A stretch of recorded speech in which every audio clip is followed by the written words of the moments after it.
Sotto Verdi. My name's Annette and today I'm going to take you along as I gather some seeds. I'm doing this for various reasons. Firstly, I'd like to be able to sow some of my own seed next year, but also there's a particular grass that I grew this year that's really good as bird seed, and I want to collect what's left of the grass that I haven't cut already to dry and bring it in so that I've got something to offer the birds in the winter. So let's go and gather some seeds. If you want to collect dahlia seed, you're going to have to stop deadheading your dahlias because you want those little seed heads, and that when all the petals fall off you'll get like a pointy seed head, which I'm sure you know about, and you want those pointy seed heads to be dry. So if they're brown and crispy, that's ideal. If the petals of the dahlia have kind of overlapped them, then they're going to probably be soggy and mouldy. If you haven't got any brown ones because it's been particularly wet and it hasn't been dry enough, like here in the UK, or they just haven't been turning to seed for long enough and you want to collect them before the freeze, then you can take them sort of as unripe seed heads. And what you have to do then, rather than collecting the seeds straight away, is you're going to have to put them in a little vase of water and wait for them to turn brown and crispy on your kitchen windowsill or somewhere, you know, cool and dry. And I'll show you how to do that. So I think because I've been deadheading quite regularly, a lot of my dahlias haven't turned to seed yet, or they're not brown and crispy. It's also been raining so heavily. So I'm going to be collecting the majority of my dahlias today as probably sort of pale green seed heads. And then I'll show you in a later video what to do with those. So do subscribe to my channel if you want to follow along and see how to deal with the dahlias once you've let them dry to sort of a brown crispy stage. So I'm going to select my seeds from the dahlias that I collect, from dahlias that I particularly liked. So with a dahlia, when you collect the seed, it's pretty much guaranteed not to come true to that plant. The only way to make sure you get exactly the same flower the next season is to take a tuber, to have, you know, to divide your tubers. So if you collect the seed, it's going to become some other wonderful flower, or maybe not so pretty, because sometimes you'll have some duds.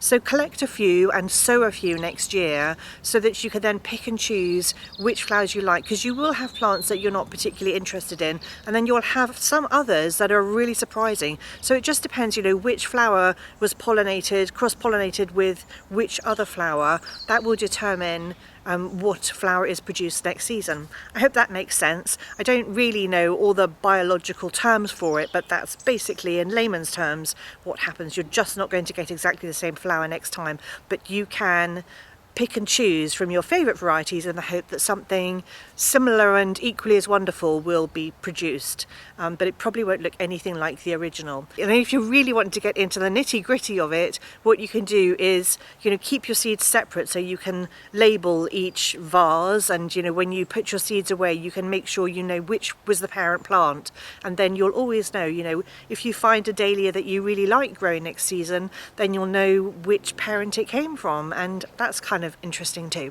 But that's up to you. You could just collect your seeds and not worry about which plant it came from at all. So I want to take some cuttings from Edith Jones because I really like this dahlia, and it's a lovely collarette dahlia, beautiful pink one, and it's quite tall, but I can only find unripe cuttings, so they're kind of green. So these are unripe cuttings. They're kind of squishy, liquid will come out of them still, and if you squeeze them, I don't know if you can see, they're kind of dripping. That's partly rain, but also because they're just not ripe yet. So I've taken 4 of those seed heads and I'm going to put them in a vase and wait for them to turn brown and crispy. This is Edith Jones. So I've taken this one from Night Silence. I took this one from Night Silence, and it's kind of mushy and soggy and a bit disgusting, and I really don't have, I mean, I could try and pull the petals off there, but it's a bit gross, and I just don't think that that's a good one to take. So you want ones where the petals have fallen off, or you can go around and take some petals off them if you want to particularly select those dahlias, but don't pick anything that's like brown and mushy like that. You want to pick something that looks clean and healthy. I don't know if it's healthy, if it's dead and dying, but anyway.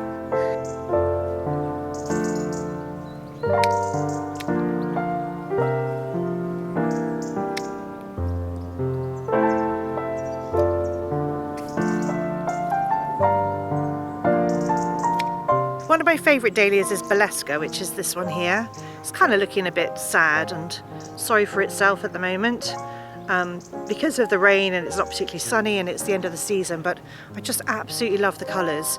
The other dahlia I'm going to collect seed heads from is called Night Butterfly, and I absolutely love Night Butterfly. It's another collarette dahlia. I think they're probably my favourites at the moment, and I just think they might produce really interesting flowers next year.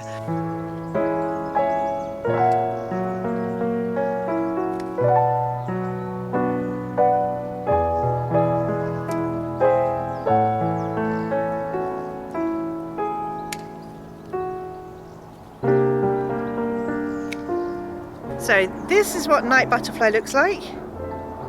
Absolutely gorgeous.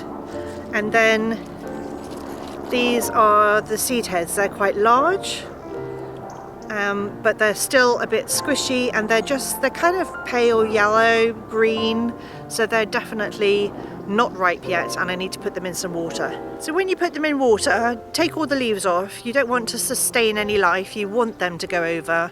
You want them to go brown and crispy, and don't put them in loads of water. And I'm going to change the water on a regular basis because I don't want it to go brown and mucky, but at the same time you're not hoping for them to live or do anything. You want them to go brown and crispy. I don't know if that makes any sense. It might take a few weeks, like it could take up to a month for them to go brown and crispy, depending on what stage you pick them at. So I've just collected these from Fancy Pants. They're lovely and dry already.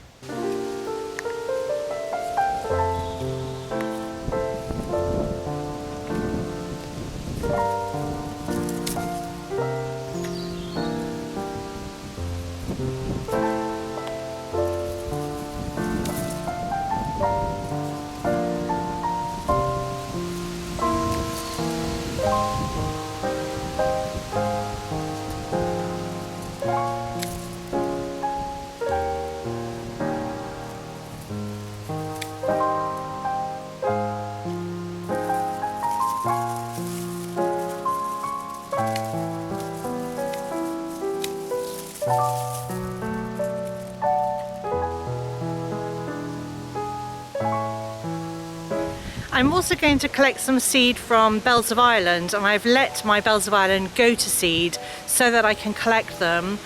They were kind of past it anyway, but I want to see whether I can sow my own seed, because Bells of Ireland seed are notoriously difficult to germinate but also quite expensive. So I'm going to gather some Bells of Ireland seed.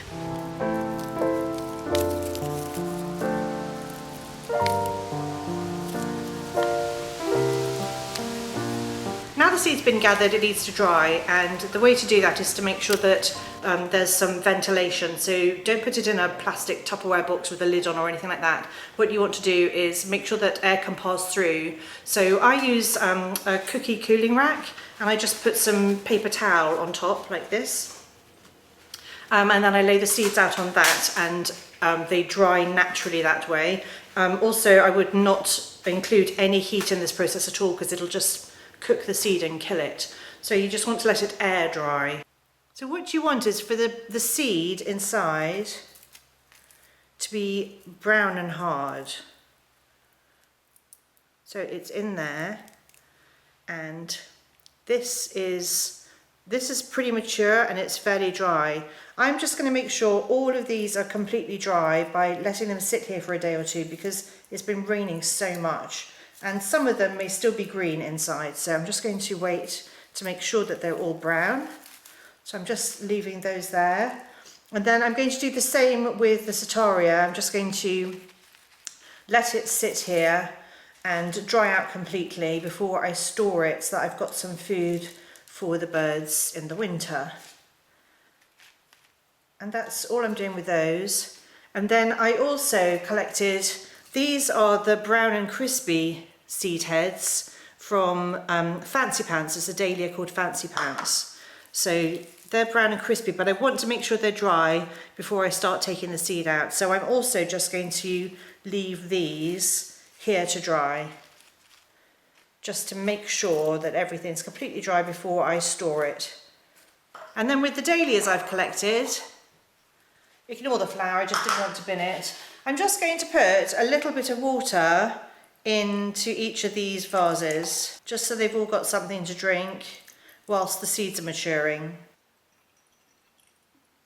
And then I'm just going to put these jars on the windowsill, the kitchen windowsill, and I'm going to put the tray, this tray here, out of direct sunlight, and but I'm going to leave it in my kitchen because it's nice and warm in here. And then once your seed is dry, you'll be able to tell because it's all crispy and maybe the little seeds are falling out. So once the seed heads are dry, then you need to gather your seed, and do try and make sure you label it, because otherwise you'll have no idea what it was. Well, I wouldn't anyway. So I'll show you how to do that once the seed heads are dry, and it's going to take a little while for that to happen, maybe a week or two. So do come back and have a look to see how we gather the seeds from these. So I really hope you found that interesting and fun. I just thought it'd be something cool to do today when it's a little bit drizzly and damp and miserable, but it's something that will help us look forward to the next season. Anyway, if you want to see what I'm going to do with these seeds, then do subscribe to my channel and follow along. I'll be posting loads of videos about them. Thank you so much for watching, and I'll see you all next time.